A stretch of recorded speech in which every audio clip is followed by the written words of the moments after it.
Hello everyone, welcome back. Today we are diving into 10 of the absolute best places to live across the entire Sunshine State for 2025. This year I wanted to approach it by category.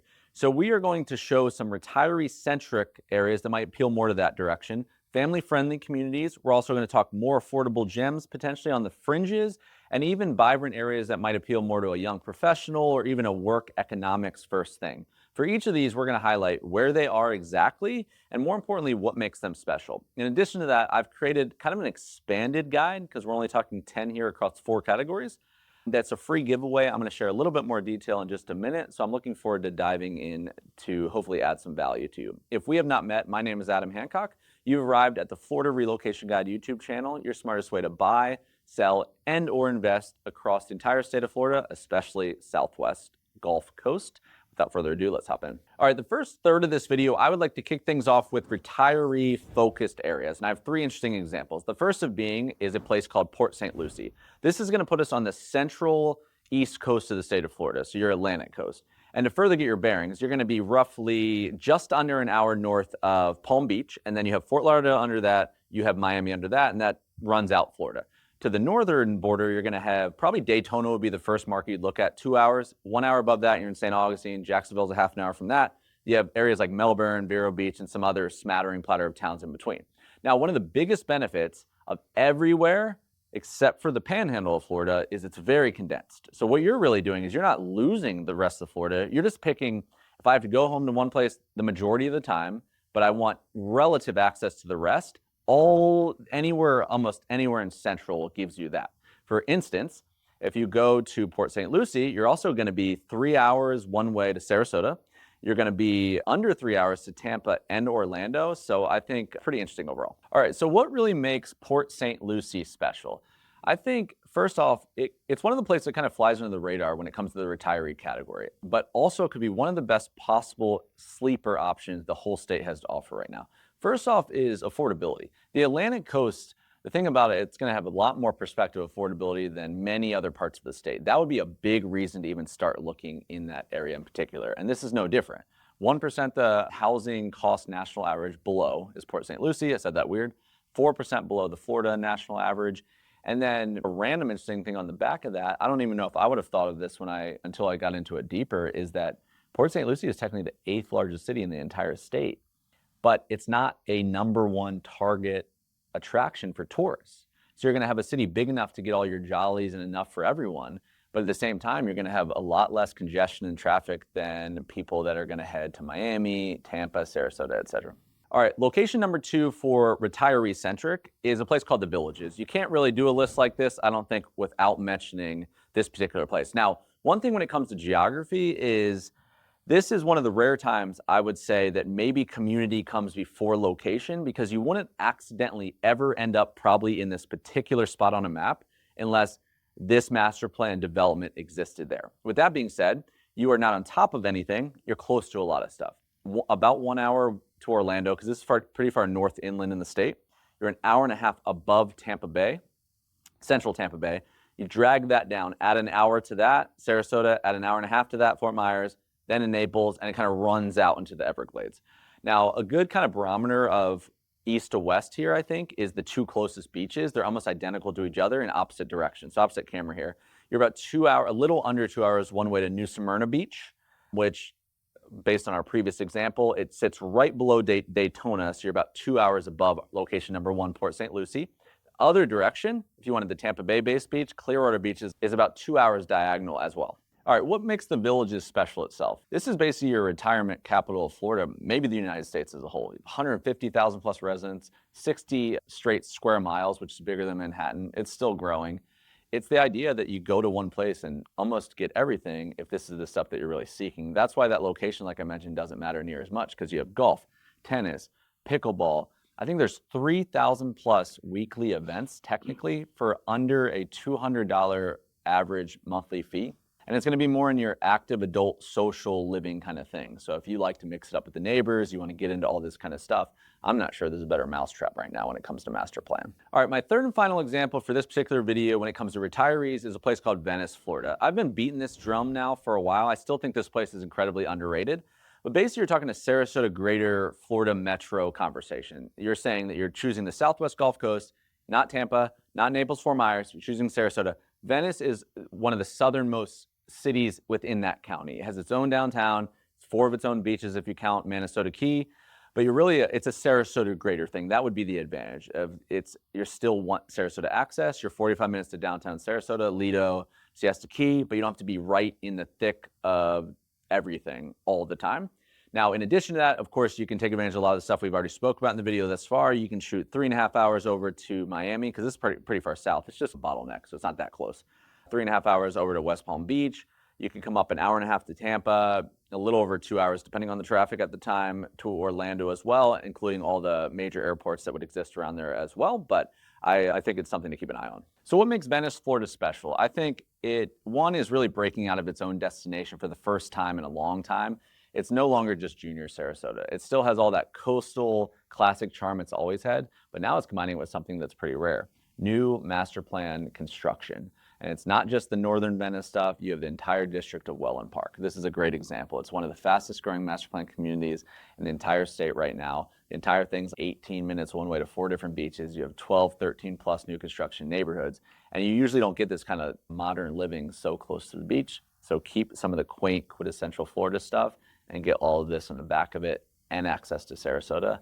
Pretty rare. Hey guys, I wanted to hop back and interrupt the video for just a second to talk about that free giveaway a little bit more I mentioned in the introduction. So I have a 2025 Best Places flip book that we created just for this video. What it does is simply it takes the 2 to 3 options you got in each category on a video that can only be so long, and it turns it into 8. So it's a quick you can download it, you can really consume it pretty easily. And I would argue that there's not more than 8 compelling options across these categories. So in essence, that gives you everything you need. Anywhere you want to go in the state, you're going to be dangerous. And I write a little bit of information about each one. So I think that could be a valuable asset. There's 2 ways to grab it. I'm going to put the URL right here on the video itself. So if you want to type that in, screenshot, whatever, and look at it later. Also in the description box below, you can click it directly, but that's getting harder to find these days on YouTube. So wanted to mention that. Without further ado, let's hop back in. All right, now we're going to transition to category number 2, and that is family-friendly communities. So this is number 4 on the list. And the first example for this particular category, we're talking Lakewood Ranch, Florida. So this is the spot that's really near and dear to my heart, a lot of personal experience with it, but we're back to the Sarasota, Florida metro, just the opposite direction of Venice.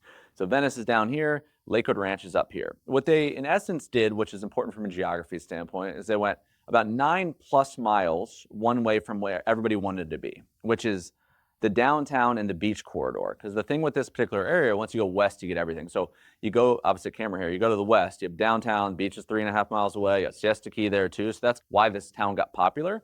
However, you can't do a lot of cool stuff when it comes to that area because it was already mature. So what they did is they built a master plan development 9+ miles away. It exists from 9 to about 20 now, something like that, where they can do new construction housing, communal amenities, all these kind of really advantageous things that I'm going to talk about more in a minute. So I think that's really key. It's Sarasota access with suburban feel. Now, one little bonus item there, because of the northeastern direction, you're also relatively close to Tampa because it's going in that way on the inland interstate I-75. So in about 50 to 60 minutes one way, you can enjoy the big city perks as well. So it's kind of the best of what Florida has to offer. Small beach town you come home to, go up north, you can go to the Rays games, the spring training baseball, all of the Amalie Arena with the hockey, but all of those stadiums also include a lot of live entertainment. So every comedy venue, every concert, cooler restaurants, just big city stuff. That's what I think is notable to highlight here. All right, what makes Lakewood Ranch, Florida special? This is another one similar to the Villages that is in the go one place, get everything conversation. This is the #1 multi-generational, and that word's very key here, master plan community that exists. It's its own city, 31,000 plus acres. You have multiple quadrants, different phases. The oldest house built in the entire thing was built in 1995.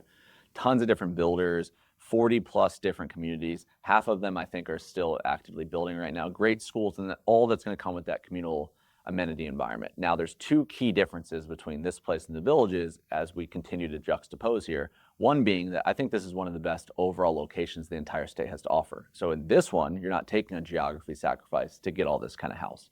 Second is, if the Villages is for you, it's for you. If you want to be in the thick of it socially and you want everything to be in it all the time, perfect. Lakewood Ranch gives you the option. Come home to your own community. You can have a private custom house, whatever you want to do. There's 40 different options to pick from.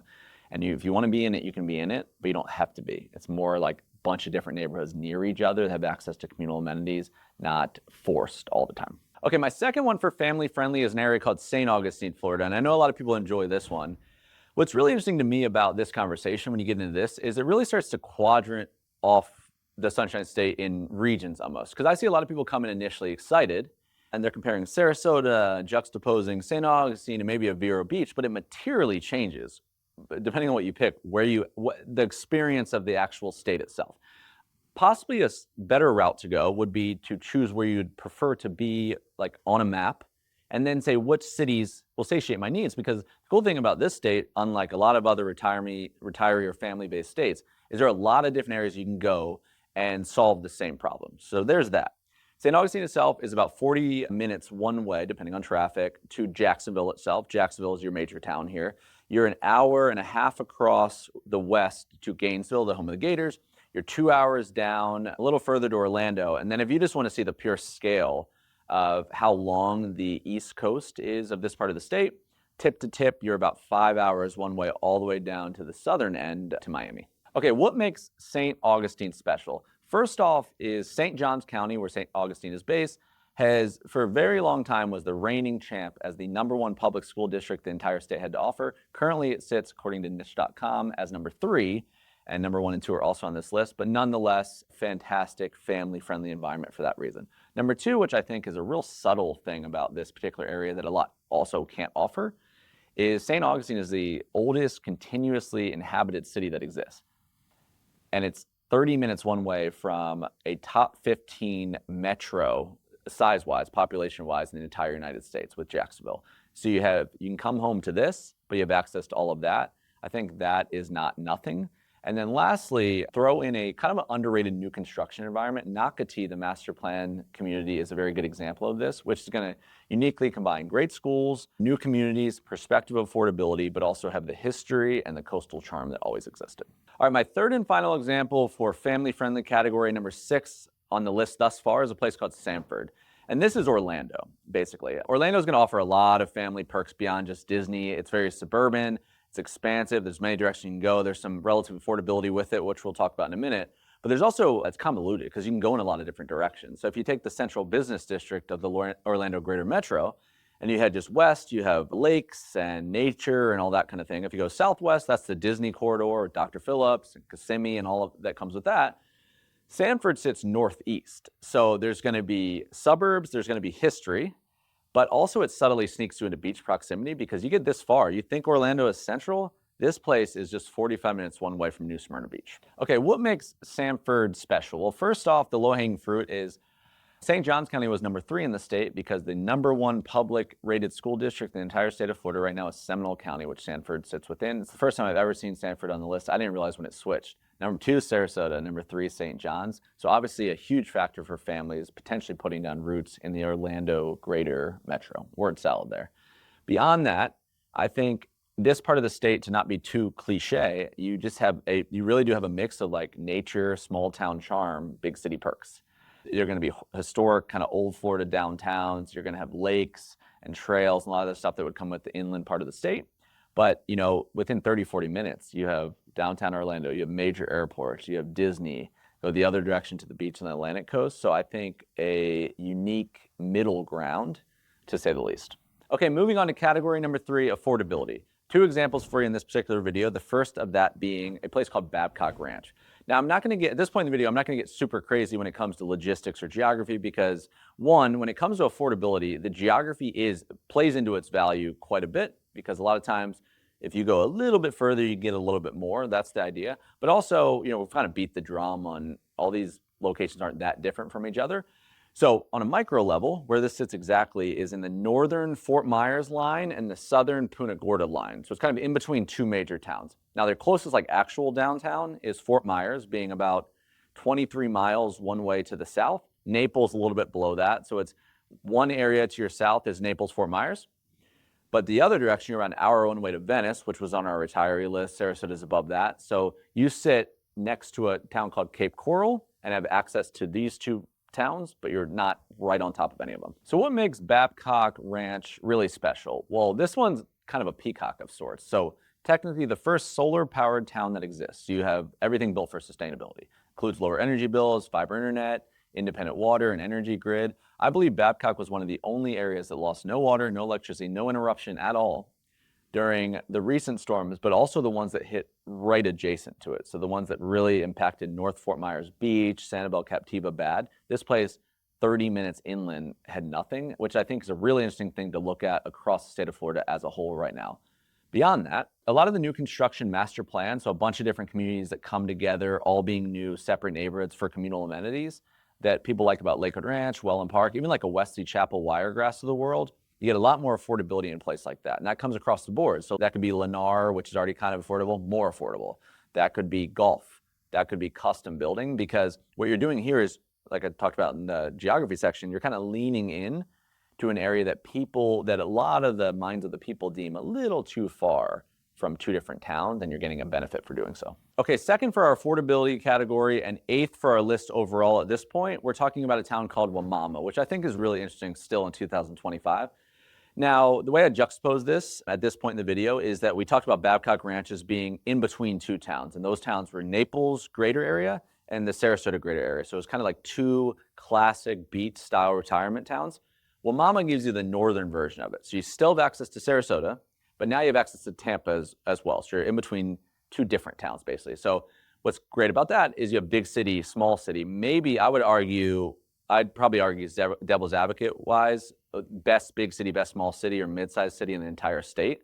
And this gives you a ton of affordability versus not traditionally affordable of being in the heart of either one of those towns, if that makes sense. So what it's going to give you is about 35 minutes one way southeast of downtown Tampa, which is also going to be kind of close to South Tampa, all the sporting events, all that kind of clusters in that one area. And then you're about 40 minutes one way above Lakewood Ranch, which we mentioned earlier. And then that's going to, of course, put you about an hour one way to the Sarasota stuff as well. All right, what makes Wimauma special? This is another one similar to Babcock Ranch, that is go a little further, get a little bit more. So if you take Tampa Bay, this to me is basically you can go suburban living. You can go east to the Brandon Riverview. You can go west to West Chase. You can go north to Wesley Chapel. That's the benefit of having such a large metro, is you don't run into water right away, so you can go more directions. But the east version was always the one, the Brandon Riverview, that you weren't that far from town and the business working districts, but you got suburban housing, which typically doesn't exist in the urban areas.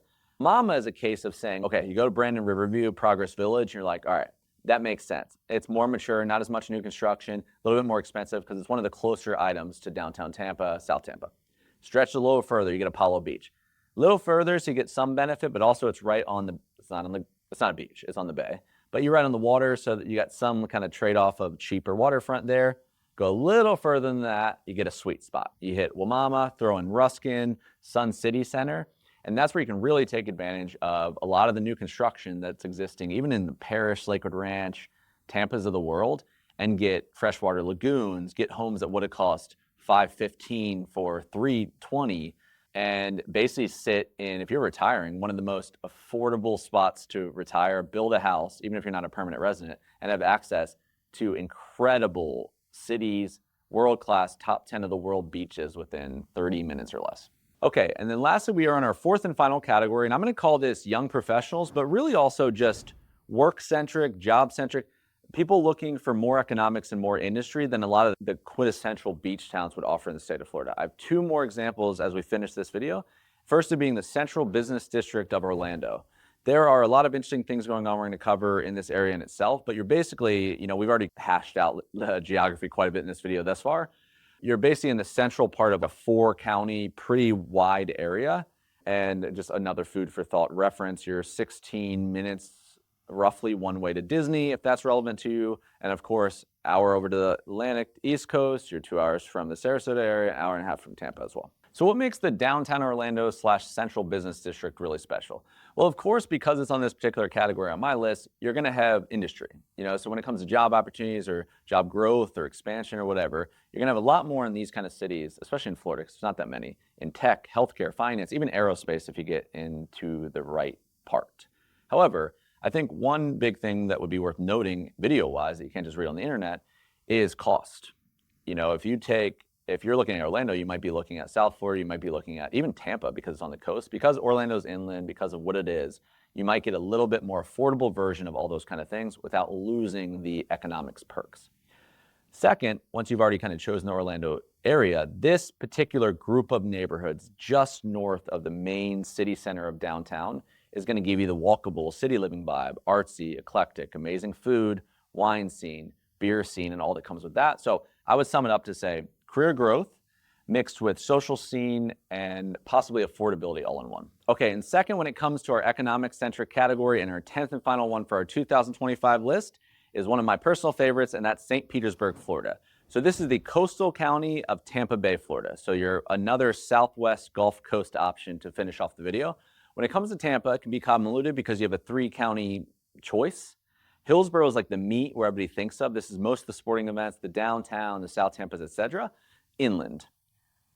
Pinellas County is going to give you all the beaches, St. Pete, downtown St. Pete, etc., and then Pasco County is to the north. St. Pete's, in essence, going to give you is a more eclectic spin with still really, really interesting access to one of the best balanced, sized, larger cities in the state of Florida. All right, and lastly, what makes St. Petersburg, Florida so special? I have kind of a unique perspective on this, I think, because I grew up in Sarasota and then moved back there a couple times. I've lived in downtown St. Pete for several years in the kind of historic Woodlawn area, and then I've lived in downtown Tampa and in the northern Tampa suburbs. So to me, from all of that experience, especially during the formative years, because I was in the finance bro culture all the way in Tampa, is that St. Pete's kind of like a breath of fresh air. When you're in that Tampa Bay district, both of these kind of counties exist in the same district, but when you cross that bridge, it's just completely different. Like a lot of the cities that are of a good size, that as they get closer to the water, it's more eclectic,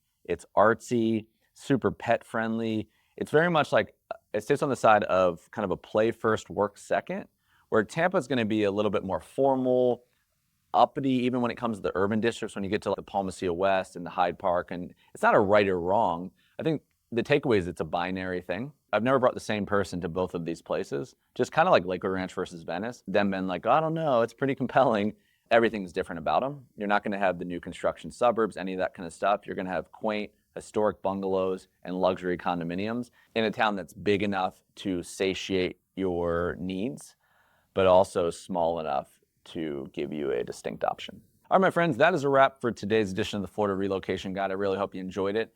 If you did, please consider subscribing to the channel if you would like to do. The one benefit of doing that would be real-time videos, even if you don't watch them episodically. This is the best way to see release timing, and a lot of the stuff we talk about that's not as macro as this kind of video have timeline incentives to them, I think. Beyond that, I mentioned a couple housekeeping items. I mentioned that I created a guide just for this particular video. So I gave you a list of 3, and 2 lists of 2. Well, the downloadable guide gives you a list of 8 in all of these categories. And it was hard to even get to 8, let alone not necessary to get to 10.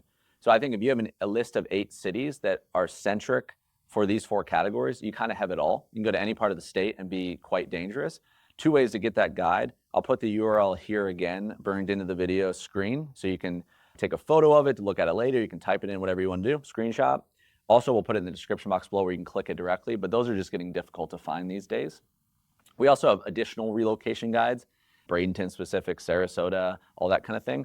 Another thing that you might be interested in is I write one handwritten 30-day email every month, and it's kind of a no pictures, no fluff. It's a manifesto we'll show here. And this is really on a time loop.